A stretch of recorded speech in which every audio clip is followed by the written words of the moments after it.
코로나19 이후 농어촌 같은 의료 취약지에서 근무하는 공중보건의사들의 역할이 더 중요해지고 있는데요. 하지만 공중보건의 숫자는 이런저런 이유로 오히려 줄고 있습니다.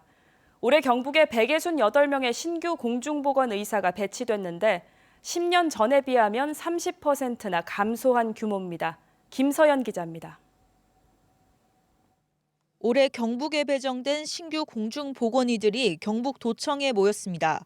제비뽑기함에 손을 넣는 예비 공보의 사이에는 긴장감이 흐릅니다. 번호 순서대로 근무 지역을 선택할 수 있기 때문에 뒷번호를 뽑을 경우 이른바 비선호 지역, 그러니까 격오지로 배정될 가능성이 높아지는 겁니다. 자기 번호를 확인하는 공보의들의 얼굴에는 안도와 탄식이 교차됩니다. 울릉도에만 16명이 배정됐는데 당초 우려와 달리 선순위 지원자도 적지 않았습니다. 공중보건의사의 취지 자체가 뭐 의료 취약 지역이나 아니면 시골이나 이런 곳을 보충하기 위해서 하는 건데 이 취지 자체가 되게 맞는 것 같아서 울릉도로 지원하게 됐습니다. 올해 신규로 배정된 공중보건의들은 앞으로 3년간 지역 보건소와 공공병원 등 의료 취약 지역의 최일선에서 일하게 됩니다.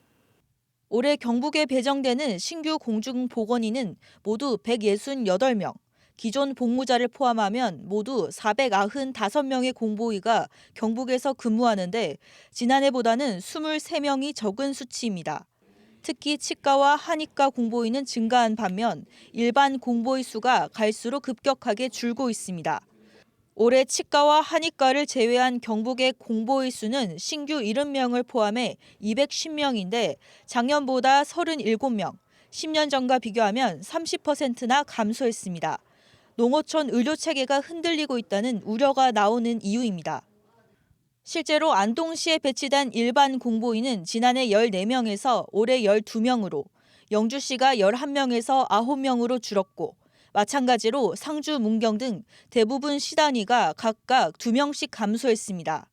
영양, 봉화, 영덕, 청도 같은 군 단위도 올해 일반 공보의가 1명씩 줄었습니다. 미비치된 보건지소의 순회 진료가 불가피한 실정이고요. 특히 지방의료원 3곳이 운영하고 있는 행복병원을 주 3, 4회로 확대 운영을 해서 의료 공백을 최소화시키려고 노력할 계획입니다. 공보의 감소 원인에는 지난 2005년 의학전문대학원 도입으로 인한 징병 대상자의 감소, 그리고 복무기간이 비교적 짧은 육군 입대를 선호하는 현상 등이 꼽힙니다. 의료 취약지에서 일정 기간 의무적으로 근무하는 지역 의사제와 공공의대 설립 등 농어촌의 의료 공백을 해소하기 위한 근본적인 대책 마련이 시급합니다. MBC 뉴스 김서연입니다.